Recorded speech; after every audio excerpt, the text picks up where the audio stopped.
आज से करोड़ों साल पहले जब इंसान का कोई अस्तित्व ही नहीं था, तब इस धरती पर डायनासोर्स का राज हुआ करता था। उन्होंने करोड़ों सालों तक धरती पर राज किया, लेकिन तकरीबन 65 मिलियन साल पहले एक विशाल एस्टेरॉयड पृथ्वी से टकराया, जिसने डायनासोर्स का अस्तित्व पृथ्वी से पूरी तरह से मिटा दिया। और आज इस फिल्म की कहानी कुछ इसी घटना पर आधारित है। तो कहानी की शुरुआत होती है और हमें बताया जाता है कि ये दुनिया अनंत है, इसका कोई अंत नहीं, ये बहुत बड़ी है और बिल्कुल हमारी ही पृथ्वी की तरह एक और प्लेनेट है जिसका नाम है सोमरस। उनकी बिल्कुल हमारी ही जैसी दुनिया थी और वो काफी एडवांस्ड टेक्नोलॉजी के मालिक थे।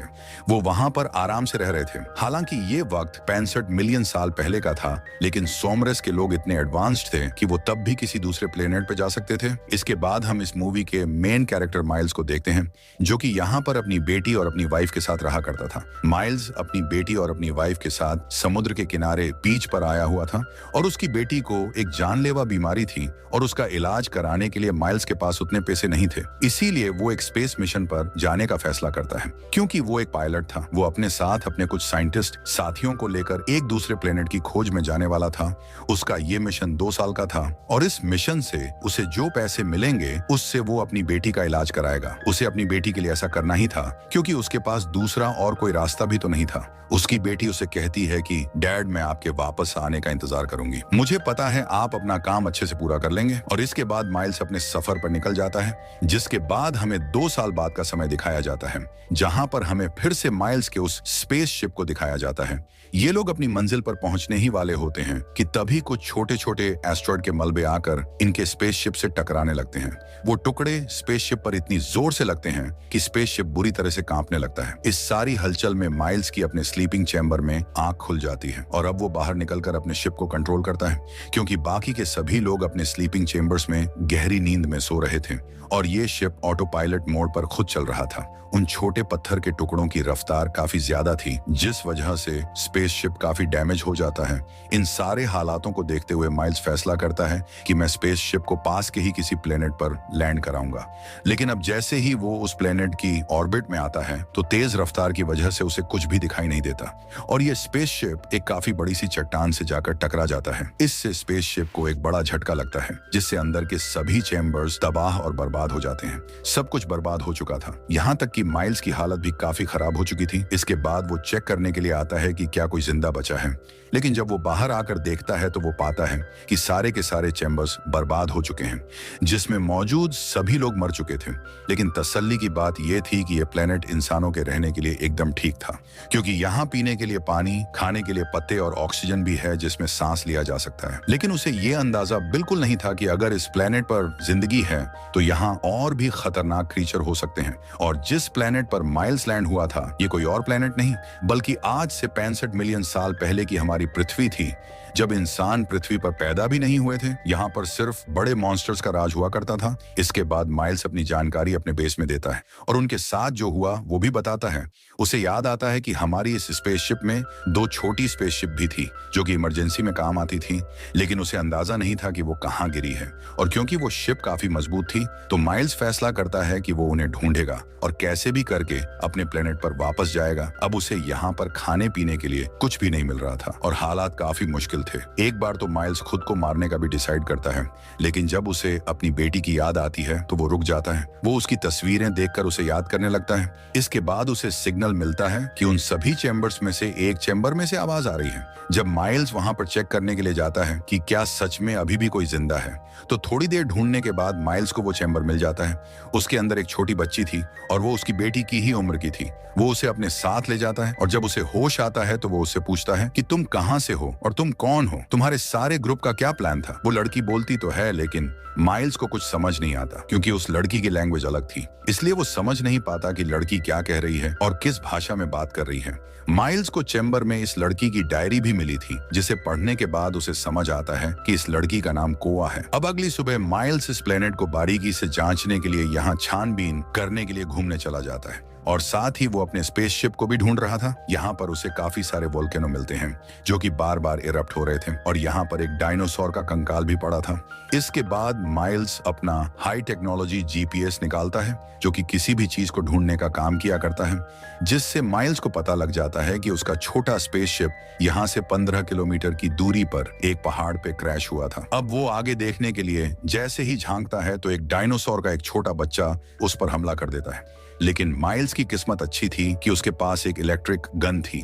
वो उस डायनासोर के बच्चे को खुद से दूर करके उसे मार देता है और अपनी जान बचाकर उस बच्ची के पास आ जाता है। वो उसे इस सब के बारे में बताता है और कहता है कि हमें जल्द से जल्द ब्रिज का रास्ता पार करके वहां पर पहुंचना होगा ताकि हम यहाँ से निकल सके। माइल्स की बात सुनकर कोवा उससे कहती है कि हम जिन चैम्बर्स में आए थे उसमें मेरे पेरेंट्स भी थे और उन्हें लिए बगैर मैं कहीं नहीं जाऊंगी। लेकिन माइल्स जानता था कि वो सारे चैम्बर्स तबाह हो चुके हैं। वो उस बच्चे को ये बात ना बताते हुए उसे समझाता है, लेकिन कोवा उसकी कोई भी बात सुनने को तैयार ही नहीं थी। इसीलिए माइल्स उससे झूठ बोल देता है कि तुम्हारे पेरेंट्स भी उसी पहाड़ पर हैं, तो जल्द से जल्द मेरे साथ चलो, हमें वहां पर पहुंचना होगा। ये सुनकर कोवा मान जाती है और वो अपनी पूरी तैयारी के साथ अपनी मंजिल के लिए निकल पड़ते हैं। लेकिन जितना आसान ये रास्ता लग रहा था उतना ही खतरनाक और मुश्किलों से घिरा हुआ था, क्योंकि इस समय में ना सिर्फ चलने वाले बल्कि उड़ने वाले डायनासोर्स भी हुआ करते थे और ना जाने किस किस तरह की मखलूक थी जो कि उन पर कभी भी हमला कर सकती थी। अब वो दोनों किसी तरह से छिपते छिपाते एक बड़े से मैदान से होते हुए एक जंगल में आ जाते हैं और यहाँ पर कुछ बहुत ही भयानक डायनासोर होते हैं जो कि उन्हें देख लेते हैं। वो सब उन पर हमला करने लगते हैं। अब माइल्स अपनी इलेक्ट्रिक गन निकालकर उन पर शूट करता है और वो अपना और कोवा का बचाव कर रहा था। खैर वो लोग किसी तरह से यहाँ से बचकर आगे जाते हैं जहाँ पर उन्हें एक नदी मिलती है। वो यहाँ अपना हाथ मुंह धोकर थोड़ा आराम करते हैं, जिसके बाद माइल्स एक पेड़ पर चढ़ता है और अपना जीपीएस निकालकर पता करता है कि अब उनका स्पेसशिप कितनी दूरी पर रह गया है। लेकिन तभी अचानक से टहनी टूट जाती है और माइल्स जोर से जमीन पर आकर गिरता है, जिससे उसका एक हाथ डिसलोकेट हो जाता है और उसे काफी दर्द हो रहा था। उस टहनी के टूटने की आवाज सुनकर यहाँ पर कुछ भयानक डायनासोर्स आने लगते हैं। अब वो माइल्स को जैसे ही मारने के लिए आते हैं कि माइल्स के पास कुछ बॉम्ब्स होते हैं जिन्हें वो उन डायनासोर्स के ऊपर ब्लास्ट करता है, जिनसे वो मरने लगते हैं। यहाँ पर माइल्स इस तरह से अपना बचाव कर रहा था और कोवा एक दूसरी जगह पर जाकर एक पेड़ की टहनी के पीछे छिप जाती है। लेकिन तभी कोवा को एहसास होता है कि वो गलत जगह पर आ गई है, क्योंकि ये जगह तो उड़ने वाले क्रीचर्स का ठिकाना था। तो अब इसीलिए केओए उन्हें देखकर यहाँ से दूसरी जगह पर जाने लगती है, लेकिन इससे आवाज पैदा हो जाती है और एक उड़ने वाला डायनासोर उसे देख लेता है जो कि धीरे धीरे उसकी तरफ बढ़ने लगता है। वो काफी डर गई थी क्योंकि अब बचने का कोई रास्ता नहीं था और डायनासोर काफी करीब आ गया था। वो एकदम से हमला करके उसके कपड़े पकड़ लेता है और कोवा को खींचकर अपने साथ ले जाने लगता है। लेकिन माइल्स ऐसा होते हुए देख लेता है। वो डायनासोर का पीछा करता है और उसे शूट करके कोवा की जान बचा लेता है। वो इस सब से काफी डर गई थी, इसीलिए माइल्स उसे अपनी पीठ पर उठाकर उस पहाड़ की तरफ जाने लगता है, क्योंकि उसे केओए में कहीं ना कहीं अपनी बेटी नजर आ रही थी, जिसे कि 2 साल पहले वो अपने प्लेनेट पर छोड़कर आया था। अब क्योंकि इन्हें चलते चलते रात हो जाती है और रात में चलना खतरे से खाली नहीं था, इसीलिए ये लोग एक केव में जाकर रात गुजारने का फैसला करते हैं। यहाँ पर माइल्स दोबारा से अपना जीपीएस चेक करता है कि अब उनका स्पेसशिप कितनी दूर रह गया है। लेकिन यहाँ पर जो चीज माइल्स को पता लगती है उसे जानकर उसके होश उड़ जाते हैं, क्योंकि स्पेस में जो एस्ट्रॉयड के टुकड़े माइल्स के स्पेसशिप से आकर टकराए थे वो अब पृथ्वी पर गिरने वाले थे, जिससे होगा ये कि सारे डायनासोर्स और पृथ्वी पर जो भी चीज है वो सब कुछ तबाह हो जाएंगे। वो सारी चीजें राख में बदल जाएंगी। वो ये सारी चीजें समझ गया था और वो कोवा को भी इस बारे में बताता है। अब सुबह होते ही वे लोग जैसे ही यहाँ से निकलने वाले थे कि एक बड़ा सा डायनासोर आकर उन पर हमला कर देता है, जिससे बचने के लिए वो लोग उस केव के और अंदर आ जाते हैं। यहाँ पर आकर उन्हें एक सुरंग मिलती है जिसका साइज काफी छोटा था और अब इसीलिए माइल्स यहाँ पर बम से धमाका करता है, जिससे छेद सिर्फ इतना बड़ा होता है कि यहाँ से कोवा गुजर सकती थी। लेकिन माइल्स नहीं, कोवा निकल जाती है लेकिन माइल्स अंदर ही रह जाता है, जिससे यहाँ पर एक और डायनासोर माइल्स पर हमला कर देता है। लेकिन माइल्स के पास जो इलेक्ट्रिक गन थी वो उससे उस डायनासोर पर शूट करके खुद को बचा लेता है और जैसे तैसे वो सुरंग से बाहर आता है। लेकिन बाहर आकर उसे कोवा कहीं भी दिखाई नहीं देती। वो आसमान से बहुत सारे चट्टानों के टुकड़े धरती की तरफ आते हुए देख रहा था, जिसका मतलब ये था कि इन लोगों को जल्द ही इस प्लेनेट को छोड़ना होगा, वरना वो लोग मारे जाएंगे। और इसीलिए वो जल्दी से उस तरफ भागने लगता है जहां वो स्पेसशिप थी, लेकिन वो गलती से एक दलदल में गिर जाता है। वो निकलने की बहुत कोशिश करता है, लेकिन वो दलदल उसे निगलता जा रहा था, यहाँ तक कि वो कोवा को भी आवाज लगाता है, लेकिन अब बचने की कोई भी उम्मीद नजर नहीं आ रही थी। अब इससे पहले वो पूरी तरह से डूब जाता कोवा यहाँ पर आ जाती है और उसकी मदद करने लगती है। वो पेड़ की एक टहनी माइल्स की तरफ झुका देती है, जिसे पकड़कर वो जैसे तैसे बाहर आ जाता है। बाहर आते ही वो कोवा को जोर से गले लगा लेता है, क्योंकि आज वो मरने ही वाला था, लेकिन कोवा ने उसे बचा लिया। फिर वो उसे बताता है कि प्लेनेट जल्द ही खत्म होने वाला है, हमें यहाँ से जल्द निकलना होगा। वो दोनों पूरा दिन और पूरी रात सफर करते हैं और अगली रात होने से पहले वो उस स्पेसशिप तक पहुंच जाते हैं।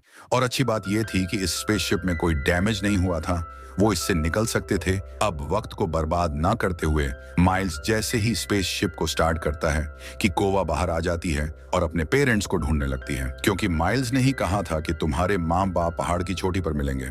लेकिन जल्द ही उसे समझ आ जाता है कि माइल्स ने उससे झूठ कहा था, क्योंकि उस हादसे में सभी चैम्बर्स बर्बाद हो गए थे, जिसमें कोवा के मॉम डैड भी मारे गए। अब माइल्स उस बच्ची को शांत करने की कोशिश करता है, लेकिन वो काफी नाराज थी, इसलिए माइल्स उसे सच बता देता है कि तुम्हारे मॉम डैड मारे जा चुके हैं। माइल्स उससे माफी मांगता है और कहता है कि मैंने ये सब तुम्हारी और अपनी जान बचाने के लिए किया, और अब हमें भी यहाँ से जल्द निकलना चाहिए, क्योंकि ये प्लेनेट खत्म होने वाला है। अब यहाँ पर कोवा काफी रो रही थी, इसीलिए माइल्स उसे शांत करने के लिए अपनी बेटी की फोटो दिखाता है और कहता है कि मैं इस मिशन पर इसीलिए आया ताकि इससे मिले पैसों से मैं अपनी बेटी का इलाज करा सकूं। उसे एक जानलेवा बीमारी है और अगर अब मैं टाइम पर ना पहुंच सका तो वो मर जाएगी। माइल्स कोवा को भी अपनी बेटी की तरह समझ रहा था और वो उसकी भी जान किसी भी तरह से बचाना चाहता था। कोवा उसकी बातें सुनकर इमोशनल हो जाती है और उसके गले लगकर रोने लगती है, और अब इसके बाद वो स्पेसशिप में जाकर बैठ जाते हैं। लेकिन इससे पहले वो यहाँ से निकल पाते हैं, उन चट्टानों का हमला हो जाता है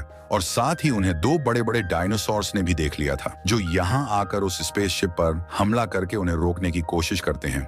माइल्स ये बात जानता था कि अगर हम यहीं पर रुके रहे तो ये डायनासोर्स हम पे हमला करके हम दोनों को ही मार देंगे। इसलिए वो स्पेसशिप से बाहर जाकर डायनासोर्स का ध्यान अपनी तरफ करता है ताकि कोवा की जान बच सके। अब एक डायनासोर जैसे ही माइल्स के पास आता है तो माइल्स उस पर अपनी इलेक्ट्रिक गन से शूट करके उसे मार देता है, लेकिन अभी एक और डायनासोर जिंदा था जो कि तेजी से माइल्स की तरफ बढ़ने लगता है। माइल्स को लगने लगता है कि शायद ये डायनासोर उसे मार देगा, क्योंकि उसकी गन की बैटरी लो हो चुकी थी, वो दोबारा से लोड नहीं हो रही थी।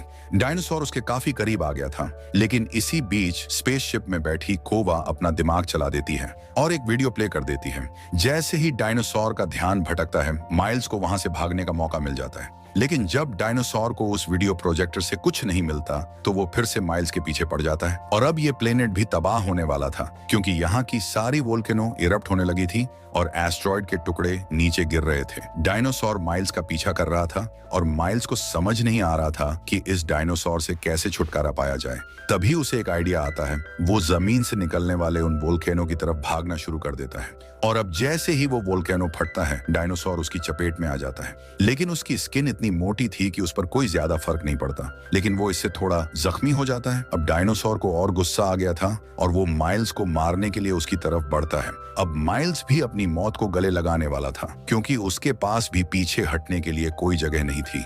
वो उसे मारने ही वाला था कि तभी यहाँ पर एक बार और कोवा आ जाती है। वो एक लकड़ी को उस डायनासोर की आंख में घुसा देती है, और अब क्योंकि उसे कुछ दिखाई नहीं दे रहा था, इसलिए वो एक बड़े वोल्केनो के पास आ जाता है। और अब वो जैसे ही फटता है, उसके अंदर मौजूद तेजाब और लावा डायनासोर को अपनी लपेट में ले लेता है और उसे गला देता है। इस तरह से वो मारा जाता है। अब माइल्स की जान बच गई थी। इसके बाद ये दोनों जल्दी से स्पेसशिप में जाकर बैठ जाते हैं। माइल्स जल्दी से अपने प्लेनेट की लोकेशन डालकर यहाँ से निकल जाता है, जहाँ इस बीच कुछ छोटे पत्थर के टुकड़े इनके स्पेसशिप से आकर भी टकराते हैं, लेकिन ये सही सलामत यहाँ से निकल जाते हैं। वहीं एक बड़ा सा एस्टेरॉयड पृथ्वी पर आकर गिरता है और पृथ्वी पर मौजूद हर एक चीज को तबाह कर देता है, और इस तरह से डायनासोर्स का पृथ्वी से अंत हो जाता है और ये फिल्म भी यहीं पर खत्म हो जाती है। तो मुझे कमेंट करके जरूर बताना कि ये फिल्म आपको कैसी लगी। मैं मिलूंगा आपसे अगले वीडियो में।